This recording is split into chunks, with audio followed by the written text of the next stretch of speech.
continue to engage. So that brings me to my second point, partnership. At the core of partnership is a recognition that no one government agency, department, multilateral organization, or industry has sufficient resources to address all of the many opportunities which exist in today's clean energy and climate space. So it's all about blending. And my organization, USAID's successful engagement over the course of my lifetime has been based on this concept of partnership. Partnership which is based on a mutual respect, transparency, accountability, where partners understand the ramifications of what's being discussed and the ramifications of decisions that are being made and the deals that are being put forward. USAID is currently collaborating with many different public sector companies and government institutions in India, such as NTPC, Renewable Energy Limited, NTPC Green, Power Finance Corporation, Indian Railways, to name but a few. And together,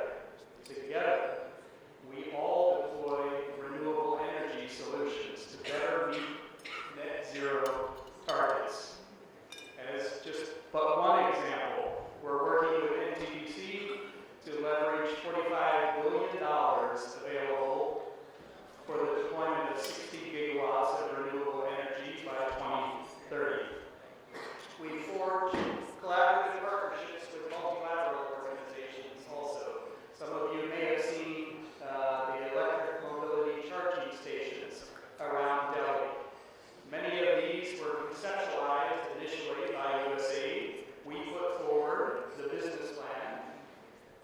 Asian Development Bank put forward the financing, and EESL and CESL actually implemented over time. Again, all about combining resources. With the World Bank took USAID's rooftop solar model and greatly expanded and amplified it from a couple of states where we initially started to a nationwide deployment. We're currently working with private sector to define a couple of different alternative investment funds. And we're exploring how we can capitalize these funds. We define structure and function.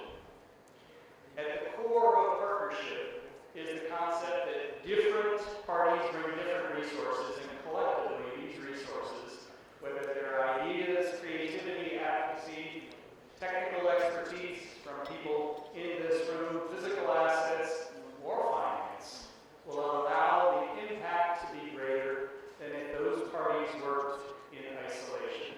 The key is to figure out the synergies. How do we collectively create greater impact by harmoniously blending our resources?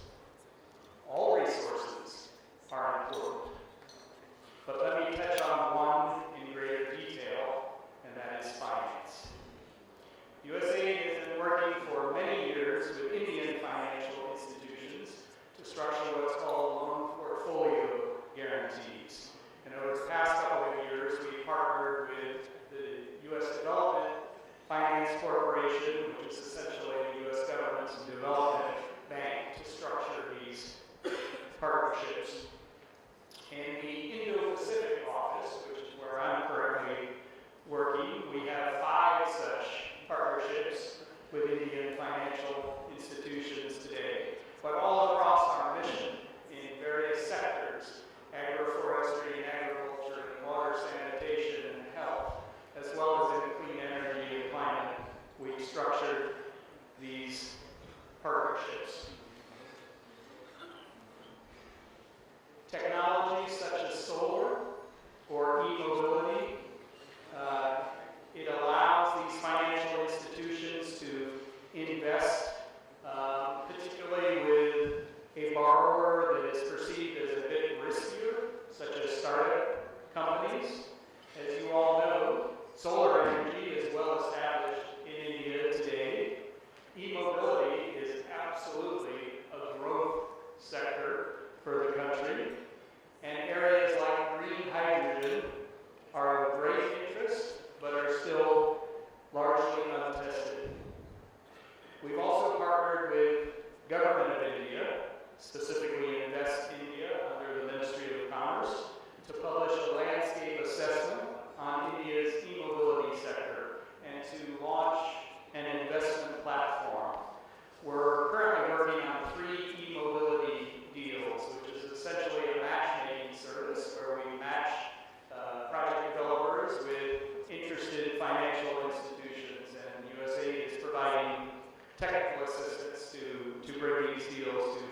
expect to leverage approximately $385 million in public and philanthropic capital for investment in this payment security mechanism model. So, as a wrap-up, these issues of leadership, partnership, and finance, of course, transcend beyond climate impact and touch upon many aspects of collaboration between government, civil society, private sector, philanthropies. However, as India and the United States continue to play a significant climate impact leadership role in the Indo-Pacific region, USAID plans to accelerate promoting advanced energy technologies such as solar, wind, electric mobility, energy efficiency, and green hydrogen, and further, most importantly, identify innovative ways to attract climate finance and design innovative financing tools to unlock greater capital investment into these technologies. USAID has a long history of collaborating with government, private sector, civil society to explore financing mechanisms for climate change and development challenges. This includes initiatives like microfinance and credit guarantees, municipal and green bonds, infrastructure investment trust funds, alternative investment funds, and dedicated financing platforms. One recent construct, which my colleague mentioned in the opening, is the India Blended Finance Collaborative. This has been formed with India Impact Investors Council, and this collaborative aims to bring new partners into blended finance initiatives. It also, importantly, focuses on vulnerable communities and inclusive development, other themes that I heard mentioned in earlier sessions. In recognition of the value of dignity and inclusion in the overall development process. The collaborative focuses on knowledge management, capacity building, creating more awareness, and trying to generate more enthusiasm and, frankly, investment through blended finance mechanisms. Over the past few years, USAID has supported the deployment of 6 gigawatts of